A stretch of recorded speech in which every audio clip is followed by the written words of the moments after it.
next concentration term which is normality. It is very very very important.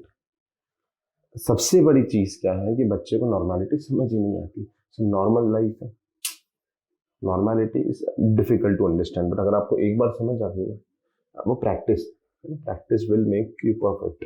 तो from practice you will gain that, या आ जाएगी समझ में. अभी राइट नाउ आपको समझ नहीं आएगी क्योंकि कुछ ऐसे अजीब अजीब से टर्म्स आएंगे, इक्विवेलेंट फलाना, इक्विवेलेंट ये, इक्विवेलेंट वो, you will not understand that. तो सर हम कब समझेंगे? समझाऊंगा, रुको, उसके जस्ट बाद में समझाऊंगा. तो पहले डेफिनेशन लिखें. मोलारिटी क्या थी? Moles of solute per litre of solution. Molarity moles of solute per kg of solvent. Sir आपने तो ग्राम में रटाया था, तो मैंने तो गिवन वेट में molar weight into 1000 upon gram solvent रटाया था, वहां वॉल्यूम रटाया था एमएल में इनटू 1000 अपॉन में. तो नॉर्मलिटी में मोल्स से ज्यादा इक्विवेलेंट मैटर करते हैं. Sir what is equivalent? The equivalent concept जो बेसिकली आता है रेडॉक्स रिएक्शन में बहुत अच्छे से आता है. यहाँ पर will discuss only important thing, जितना अपने को इस चैप्टर में काम आएगा अपन परफेक्टली उन चीज को सीखेंगे. पर पहले फॉर्मूलेबाजी देखें. Normality is defined as the number of equivalents of solute. Number of equivalents, वहां पर आप क्या कर रहे थे? Number of moles of solute. यहाँ पर आप क्या कर रहे हो? Number of equivalents of solute. Sir equivalents क्या होता है? मैं सिखाऊंगा. Number of equivalents of solute present in 1 litre of solution. Number of equivalent of solute present in 1 litre of a particular solution. चलिए ठीक है. तो normality is defined as number of equivalents of solute present in volume of solution, है ना? Okay sir, अभी concept of n factor ये कहां से ले आए? तो सर आपने नॉर्मलिटी की डेफिनेशन लिखा दी, but you have not discussed about the questions of normality. तो एक लल्लू सा क्वेश्चन ले लेता हूं बस, है ना. गिवन दैट देयर आर 880, वाह क्या बात है, 80 equivalents of sugar in 8 liter of solution. Find normality. The normality is represented by N, capital N, molarity by capital N, molality by small n. Normality is equal to number of equivalents of solute. कितना? 80 equivalent of sugar. तो number of equivalent of solute are 80 upon volume of solution. Volume of solution is 8 liter. ठीक है, litre ही ले रखा है वहां पे. तो कितनी आ गई इसकी? 10 नॉर्मल सॉल्यूशन हो गया. सर न्यूमेरिकली तो सॉल्व करके अच्छा लगा, बट सर इक्विवेलेंट्स होते क्या है? तो दोस्तों मैं कभी भी नॉर्मलिटी को ऐसे सॉल्व नहीं करता ना, क्योंकि फिर मैं इसके लिए 3 डेफिनेशन आपको लिखा हूँ कि number of equivalent is equal to equivalent by n factor, ये सब कर करके मास बाय ये सब करके. इंस्टेड ऑफ दिस मैं आपको एन फैक्टर सिखा देता हूँ. एन फैक्टर क्या होता है सीखते. और ये फॉर्मूले से ज्यादा अच्छा, मेरे को इस फॉर्मूले से ज्यादा अच्छा सीरियसली बोलूँ ना, तो I definitely prefer normality is equal to molarity into n factor.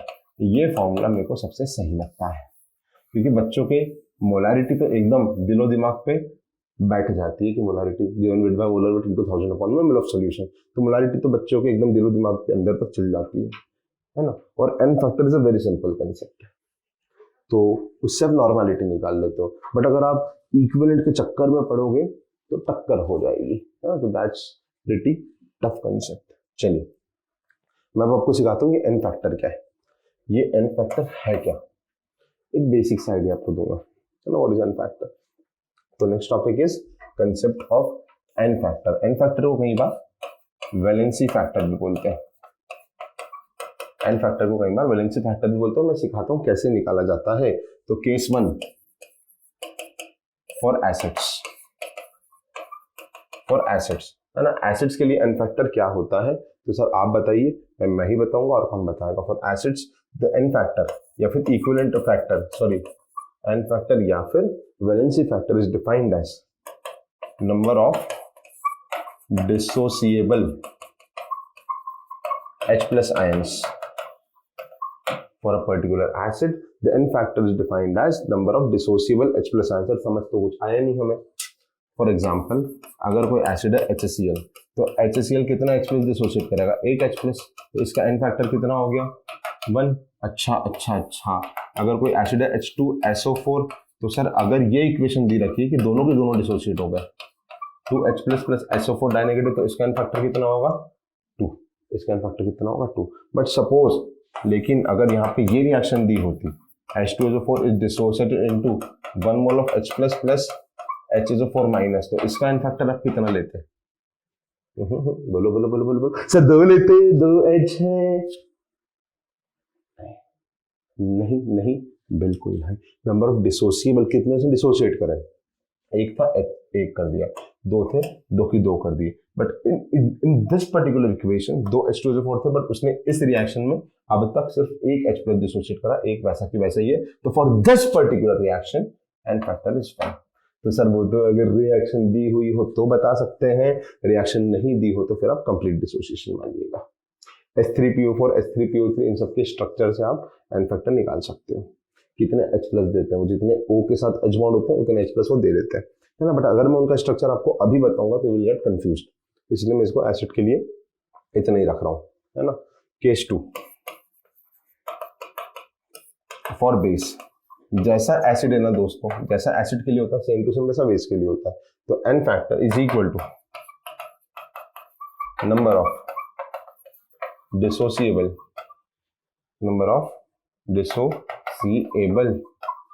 OH minus ions, है ना, number of dissociable OH minus ions. Let for N example, let suppose for example is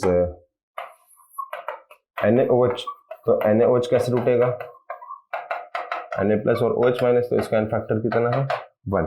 suppose for N example CaOH whole twice MgOH whole twice, when it is completely dissociated it will be dissociated into Ca2 plus plus 2 moles of OH minus, तो इस reaction का N factor कितना है 2, because 2 moles of OH minus are dissociated। तो for acid and for base you have talked the concept of n factor। Acid के लिए number of dissociable H plus ion कितने dissociate कर रहा है, बेस के लिए number of dissociable OH minus ions, है ना। इसको एसिडिटी बेसिसिटी भी बोलते हैं, सीखेंगे धीरे धीरे। चलिए और बढ़ते हैं आगे, और आगे बढ़ा जाए। तो सर एसिड और बेस के बारे में तो आपने बता दिया, अगर कोई कुछ और आ गया, केस 3 फॉर अ सॉल्ट, कोई सॉल्ट आ गया, ना वो एसिड है ना वो बेस है, वो तो नमक है, तो नमक में बहुत सिंपल बातें होती है ना। फॉर अ सॉल्ट अब आजा बेटा, तो number of n factor for a particular salt is defined as, है ना, for a salt n factor is decided by net positive और net negative charge, net positive और नेगेटिव चार्ज। सर हमें तो कुछ समझ नहीं आया, तो फॉर एन एग्जांपल अगर मैं बात करूं, नमक ले लें NaCl, तो यहाँ पे प्लस माइनस n माइनस 1 है, प्लस 1 माइनस 1, तो इसका एन फैक्टर कितना होगा 1। उसके बाद अगर मैं लूँ CaSO4, तो अगर आप देखो Ca प्लस 2 SO4 माइनस 2, तो इसका एन फैक्टर होगा 2। सपोज अपन ले लें Al2SO4 होल थ्राइस, ये आपने लिखा कैसे पहले तो हमको ये समझ नहीं आया, तो 10th क्लास पढ़ गए हो शायद तक, 10th क्लास में दोस्तों फॉर्मूला बनाना सीखते थे 8, 9, 10 सब जगह।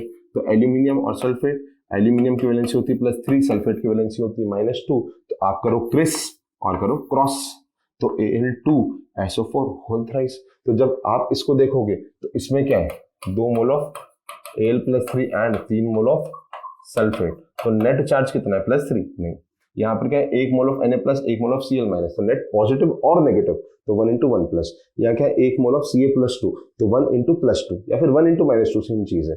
यहाँ पर क्या है 2 मोल ऑफ Al+3, तो +3 × 2, तो इसका एन फैक्टर कितना है 6, या फिर -2 × 3, इसका एन फैक्टर कितना है 6। ये होता है for a particular salt, for a particular salt जहां पर रेडॉक्स रिएक्शन नहीं हो रही है। In case 4 for a redox reaction, for a redox reaction, ये सबसे ज्यादा इंपॉर्टेंट है, 5 सितारा, आहा sir, very very very important. For a redox reaction n factor, for a redox reaction n factor is decided by change in oxidation state. जैसे आपको किसी चीज के ऑक्सीडेशन स्टेट में जो चेंज है, रिएक्टेंट में अगर कोई जैसे मान लो मैंगनीज +2 है, प्रोडक्ट में मैंगनीज +7 इज देयर, तो चेंज इन ऑक्सीडेशन स्टेट +2 और +7 में कितना होगा, चेंज इज 5, तो एन फैक्टर इज 5।